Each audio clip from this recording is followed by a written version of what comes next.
I think that, well, Terrence Malick films generally, we saw this again this year with the Hidden Life film, the way that the box office and therefore the way that distributors, like in that case Searchlight, in our case a company that's no longer around called Broadgreen, make decisions, and ultimately the way theaters decide what they're going to hold on to and what they're going to part. It's usually, you have to be sprinting out of the gate. You have to have audiences packing those theaters in order for them to keep for the next weekend and the next weekend.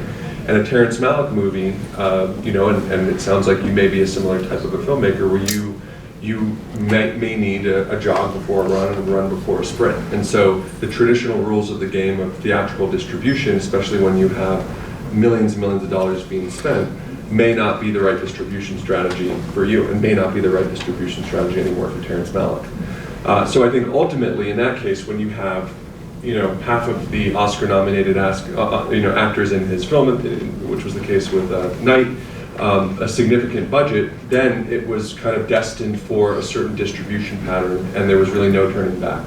And that, you know, as you saw, and as many people probably didn't see, it was in theaters for a few weeks, and now it's in the noise of iTunes, Netflix, so forth. So I think it's ultimately, yeah, great question. I learned a lot through the years with Terry, and you see a film like Tree of Life, which is very, very challenging, was able to have the advantage of being able to build word of mouth at Cannes, and then ultimately release at a time when it wasn't in the throes of Oscar season, and it was able to crawl, walk, run, and find its audience and vice versa. So there's many more granular things that we could talk about, but I would say generally speaking, it goes back to what I said at the beginning of this. It's really understanding from the onset, what is the way in which you believe your film should be enjoyed?